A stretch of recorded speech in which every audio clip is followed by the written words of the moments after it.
بسم اللہ الرحمن الرحیم۔ اعوذ باللہ من الشیطان الرجیم، بسم اللہ الرحمن الرحیم۔ عزیز طلباء کرام، ہماری بحث جو ہے وہ مصنف کے ادلہ میں سے جو انہوں نے اس میں مشتق کے بحث میں جس قول کے قائل ہوئے تھے اس کے حمایت میں ذکر کیے تھے، اس میں سے تیسرے دلیل کے اوپر مرحوم رشتی کے اشکالات اور اس کے نتیجے میں پیدا ہونے والے دیگر اشکالات تھے۔ ان میں سے جو تیسرا اشکال جس کے طرف ہم نے اشارہ کیا تھا وہ یہ تھا کہ اگر آپ اس بات کے قائل ہیں کہ بھائی معنی مجازیہ بھی جو ہیں وہ کثرت میں معنی حقیقیہ سے کم نہیں ہیں، اگر آپ اس قول کے قائل ہوا جائے تو لازم آتا ہے کہ پہلی بات یہ ہے کہ یہ حکمت کے خلاف ہو، کیونکہ حکمت وضع یہ تھی کہ بھائی جب لفظ کو پکارا جائے تو جلدی میں اس کی معنی سمجھ میں آئے، اور دوسرا یہ بعید بھی ہے، یہ جو آپ بات کر رہے ہیں۔ پھر اس کے اوپر اسی مستشکل نے ایک اشکال کیا اور لا یقال کے ذریعے سے اس کا جواب دیا کہ بھائی معنی مجازیہ کی جو کثرت ہے وہ ہمارے نزدیک جو ہے نا وہ اس وجہ سے کیونکہ معنی مجازیہ زیادہ ہوتی ہیں، تعدد رکھتی ہیں، اس وجہ سے کثرت استعمال لازم آتا ہے، وگرنہ فی نفسی جو ہم کہیں کہ معنی حقیقی سے معنی مجازی زیادہ ہے یہ کافی نہیں ہے۔ اب یہ جو دو اشکالات تھے کہ یہ بعید ہے اور خلاف وضع ہے، مصنف نے اس کا جو ہے نا وہ جواب دیا ہے۔ کہتے ہیں کل تو مضافا الی ان المجرد الاستبعاد غیر ظاہر بالمراد۔ اگر ہم مصنف کے ادلہ کو ایک بیان میں بیان کرنا چاہیں تو یہ کہیں گے کہ پہلا دلیل یہ ہے کہ اگر ہمارے پاس ادلہ موجود ہیں تو بھلے ایک چیز جو ہے نا وہ آپ اس کو بعید نظر آئے، لیکن آپ تو نحن ابناء الدلیل، تو ہم تو دلیل کے تابع ہوں گے، جیسے دلیل کہے گا تو ہم اس کو مانیں گے۔ لہذا اگر ادلہ موجود ہوں جو یہ ثابت کریں کہ استعمال جو ہے مشتق وہ فی ما یتلبس بالمبدا میں حقیقت ہے اور باقی میں جو ہے مجاز ہے، تو یہ استبعاد جو ہے وہ مضر نہیں ہے۔ دوسرا یہ ہے کہ بھائی اگر مضر ہو بھی تب بھی مضر ہونا تب لازم آئے گا جب ہم کہیں کہ استعمال فی ما مضا جو ہے وہ منحصر ہے فقط راہ مجاز میں، جبکہ ہمارے پاس ایک ایسا طریقہ ہے کہ ہم استعمال مشتق جو ہے فی ما مضا میں بھی اس کو حقیقتاً بھی جاری کر سکتے ہیں اور متکلم اپنی مراد کو بیان کرنے کے لیے اس کا سہارا بھی لے سکتا ہے، لہذا یہ جو ہے نا کثرت لازم نہیں آئے گی مجاز کی اس حد تک۔ اور تیسرا یہ ہے کہ کثرت استعمال کا فیما انقضا عنہ میں یہ جو دعویٰ کرنا ہے، یہ خود آپ نے جو پہلے کہا تھا کہ بھائی مبادی کے درمیان میں جو تضاد ہے اس کا جو انسباق اور انصراف ہے وہ اطلاق سے آتا ہے، اس کے منافی ہے۔ لہذا ان تینوں جوابوں کو ہم مصنف کے اس جواب کے اندر پڑھتے ہیں، جس میں مصنف کہتے ہیں کل تو مضافا الی ان مجرد الاستبعاد غیر ظاہر بالمراد، کہ خود بعید لگنا یہ مراد کو کوئی نقصان نہیں پہنچاتا، بعد مساعدت الوجوہ المتقدمۃ علیہ، اس مساعدت کے بعد کہ جو ہم نے ادلہ ذکر کیے کہ بھائی یہ ادلہ ہیں، دلیل موجود ہے، تو اس کے بعد اگر ایک چیز آپ کو بعید بھی لگے تو یہ کوئی مسئلہ نہیں۔ اس کے علاوہ کہتے ہیں ان ذالک انما یلزم لو لم یکن استعمال فیما انقضا بلحاظ حال التلبس۔ اب یہ حقیقت میں دوسرے جواب کی طرف اشارہ ہے کہ بھائی یہ جو مضر ہونا تب لازم آتا کہ جب استعمال منحصر ہوتا استعمال مشتق فیما مضا عنہ میں فقط از راہ مجاز میں، ٹھیک ہے، جبکہ ہم کہتے ہیں کہ یہ نہیں، کوئی اور طریقہ بھی ہے، لہذا کہتے ہیں ان ذالک، یہ اشکال جو ہے یہ استبعاد جو ہے یہ تب لازم آتا انما یلزم لو لم یکن استعمال فیما مضا، کہ اس میں مشتق کا جو استعمال ہے فیما انقضا عنہ تلبس کے جس سے تلبس منقضی ہو گیا ہے، اس کا استعمال ممکن نہ ہوتا بلحاظ حال تلبس، حال تلبس کے اعتبار سے ہم کہہ سکتے ہیں تھے زید ضارب ام سے، اگر ابھی ہم ام سے نہیں کہتے تو یہ کوئی مسئلہ نہیں ہے، ام سے کے ذریعے سے ہم اس کا تدارک کر سکتے تھے۔ ما انہو بمکان من الامکان، اگر ایسا نہ ہو سکتا تو آپ کا اشکال مثال کے طور پہ وارد تھا، جبکہ ایسا ہو سکتا ہے کہ ہم حال تلبس کے اعتبار سے اس کو مستقبل میں بھی استعمال کر سکتے ہیں، ماضی میں بھی استعمال کر سکتے ہیں، حال میں بھی، بس موارد حقیقت کو استعمال کرنے کے اعتبار سے اس کے موارد زیادہ ہیں، لہذا آپ کا یہ اشکال ممکن نہیں ہے. لہذا ما انہو بمکان من الامکان یعنی اس کو یعنی لو لم یکن کا جواب ہے کہ یہ ممکن ہے. فیراد من جاء الضارب او الشارب، اب جب ہم کہتے ہیں بھائی ایک مارنے والا آ گیا یا ایک شرابی آ گیا، وقد انقضى عنہ ضرب والشرب، جبکہ وہ مورد ایسا ہے کہ اس سے شرب والا فعل منقضی ہو چکا ہے یا ضرب والا فعل منقضی ہو چکا ہے. اب ہم اس سے مراد جو ہے لے سکتے ہیں کہ جا الذی کان ضاربا، کہ ہم کہیں کہ بھائی اگرچہ میں کہتا ہوں جا ضارب، لیکن میری مراد یہ ہے کہ جا الذی کان ضارب، وہ آیا کہ جو ضارب تھا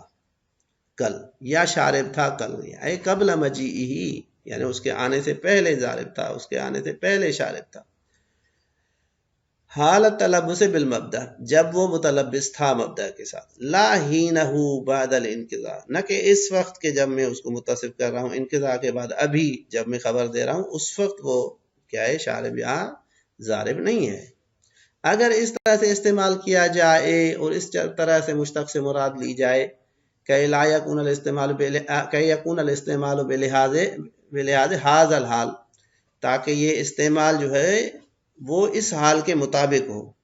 وَجَعَلَهُ مُعَنْوَنًا بِهَذَا الْعُنْوَانِ، اور قرار دیا جا سکے اس ذات کو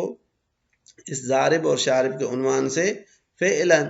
یعنی اس وقت ہم اس کو متصف کریں، بمجرد تلبسی قبل مجیئہ، فقط اس لحاظ سے کہ وہ اپنے آنے سے پہلے اس صفت کے ساتھ متصف تھا. بس بے الفاظ دیگر اس پورے جملے کا خلاصہ یا پورے جواب کا خلاصہ یہ لیا جائے گا کہ بھائی اگر ہم کہیں جا الضارب اور ارادہ ہمارا یہ ہو کہ یعنی جا ضارب الذی کان ضاربا، تو یہ استعمال حقیقی ہے، اور جب یہ استعمال حقیقی ہے تو مجاز کی طرف ضرورت نہیں رہتی. لہذا کہتے ہیں ضرورت انہو لو کان للعام لصح استعمال. اب کہتے ہیں کہ یہ حقیقت ہے کس طرح سے صحیح ہے، کہتے ہیں اگر آپ قائل بقول خاص یا بالخصوص کے قائل نہیں ہوتے کہ فقط متلبس بالحال میں جو ہے نا حقیقت ہے اور عامی کے قائل ہیں، تو اس صورت میں آیا استعمال صحیح تھا یا نہیں؟ تو جب قول بالعام کے مطابق یہ استعمال صحیح ہے تو یہاں پہ بھی صحیح ہے. لہذا کہتے ہیں ضرورت ہے انہو لو کان للعام، کہ اگر یہ مشتق عام کے لیے وضع ہوتا لصح استعمالو، تو صحیح ہوتا ہے اس عام کا اس میں مشتق کا استعمال بلحاظ کلا الحالین، دونوں حالوں کے اعتبار سے، فیما انقضاء کے اعتبار سے، متلبس بالحال کے اعتبار سے بھی یہ استعمال جو ہے وہ صحیح ہوتا. لہذا یہ ان کے جواب کا جو ہے وہ پہلا خلاصہ ہے. اب مصنف جو ہے بالجملہ کے ذریعے سے اپنی اصل بحث کی طرف آتے ہیں کہ بھائی بس خلاصہ یہ ہوا کہ جو وہاں پہ ہم نے تضاد میں بیان کیا تھا کہ یہ انسباق جو ہے وہ اطلاق سے آتا ہے، یہ اطلاق سے نہیں آتا، یہ کافی نہیں ہے. لہذا باتیں وہ بالجملہ تھے.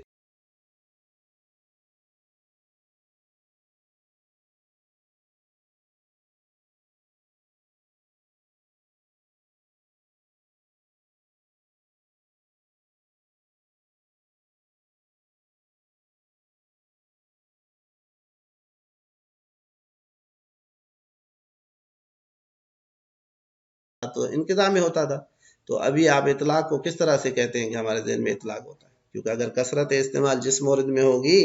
تو ذہن میں انسباق بھی تو اسی کا ہونا چاہیے نا، اطلاق کے قول کے مطابق. ازما عموم المعنی و قابلیت کونی حقیقتاً فی المورد، کیونکہ اگر قول بالعام کا قائل ہوا جائے اور معنی کو عمومیت دی جائے اور ہم عموم معنی کے قائل ہوں اور وہ معنی ایسی ہو جو قابلیت کونی حقیقتاً فی المورد، جو صلاحیت رکھتی ہے کہ مورد میں یعنی فیما انقضاء عنہ میں بھی حقیقت ہو سکتی ہے، ولو بالانطباق، ولو ان کہ ہم اس کو معنی کو اس فیما انقضاء عنہ متلبس میں بھی استعمال کریں، اس پہ فٹ بھی کریں. لا وجہ لملاحظت حالت اخرى، اب جب یہ اس طرح کی صلاحیت رکھتی ہے تو پھر کوئی وجہ نہیں بنتی کہ ہم اس کو دوبارہ کسی دوسری حالت میں دیکھیں. یعنی بے الفاظ دیگر جب یہاں پہ یہ حقیقت ہو سکتی ہے تو مجاز کی طرف دیکھنے کی ضرورت نہیں ہوتی، کما لا یخفی، جس طرح سے یہ چیز جو ہے وہ مخفی نہیں ہے.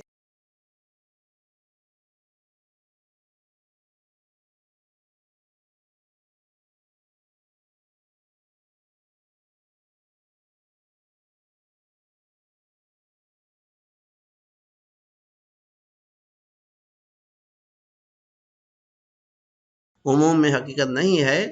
فإن استعمالہ حینئذ مجازاً، ہاں اس وقت یہ لفظ کا استعمال جو ہے اس فیما انقضا عنہ والے مورد میں جو ہے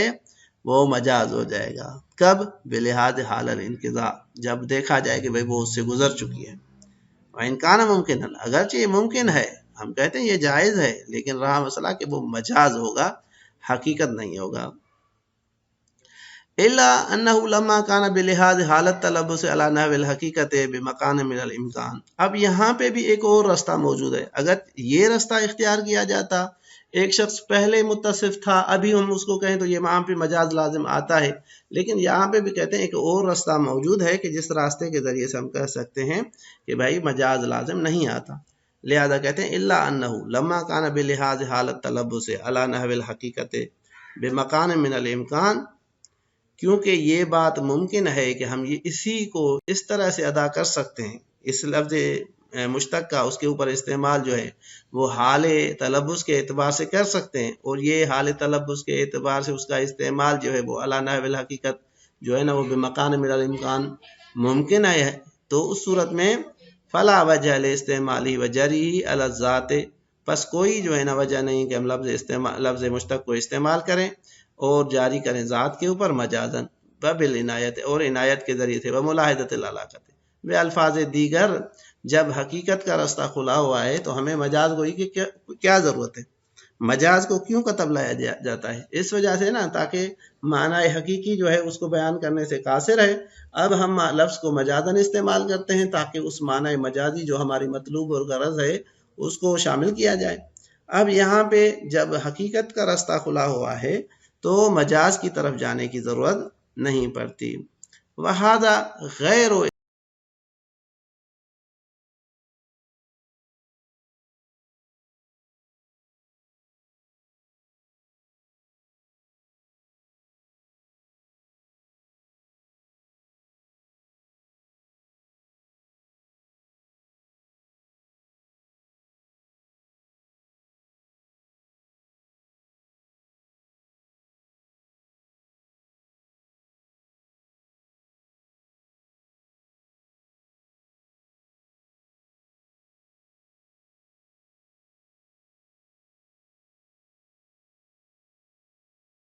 نہیں پڑتی، لہذا اس کو کہتے ہیں کما لا یخفی، جس طرح سے یہ مخفی نہیں ہے. ففہم، آپ اس کو سمجھے. لہذا یہ جو ہے نا وہ اشکالات جو تھے اب تک جو اشکالات تھے وہ سارے کے سارے اشکالات جو ہے وہ تیسرے دلیل کے اوپر تھے، کہ جو ہم نے کہا تھا کہ بھائی تیسرا دلیل جو تھا وہ صفات کے درمیان میں تضاد کے عنوان سے معروف تھا، لیکن جو دیگر ادلہ تھے وہ دو دلیل تبادر اور صحت سلب جو ہے یہ دونوں جو ہے اپنی جگہ پہ باقی تھے اور ان کے ذریعے سے استدلال ممکن تھا. اب مصنف نے اس دلیل کو درست کر لیا تو اب یہ جو دوسرا دلیل ہے صحت سلب، یہاں کچھ بعض اشکالات موجود ہیں کہ جو بعض لوگوں نے کیے ہیں. مصنف چاہتا ہے کہ اس کے اوپر جو اشکالات ہیں ان کو بھی جو ہے نا وہ پہلے بیان کیا جائے اور پھر ان کو رد کیا جائے تاکہ یہ دلیل بھی جو ہے وہ محکم ٹھہرے، اور اس کے بعد بحث کے تکمیل کی طرف جاتے ہیں. تو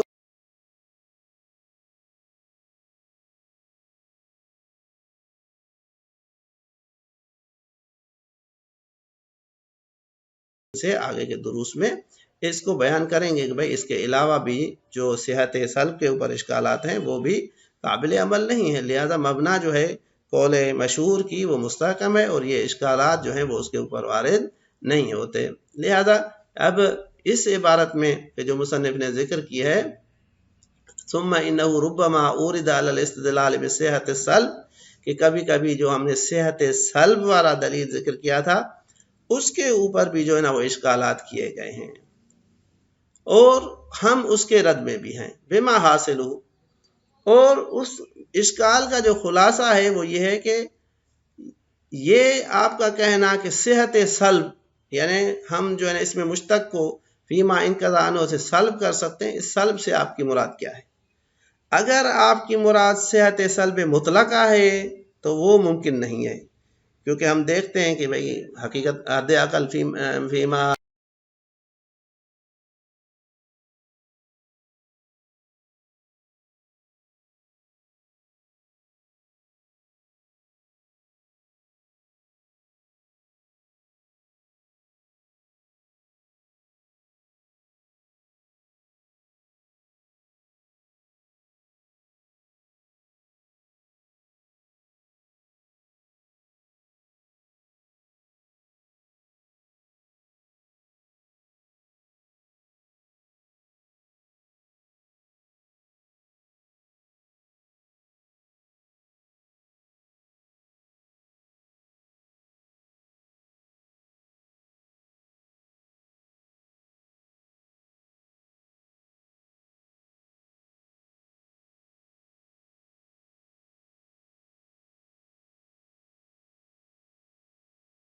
کیونکہ علامت مجاز جو ہے وہ صیغۃ سلب مطلق ہے، نہ کہ صیغۃ سلب مقید. بس سلب مقید جو ہے اس کا سلب کرنا ہمارے لیے مفید نہیں ہے. انشاءاللہ اس کو تفصیل سے بیان بھی کریں گے اور جواب بھی پڑھیں گے. صلی اللہ علیہ وآلہ وسلم.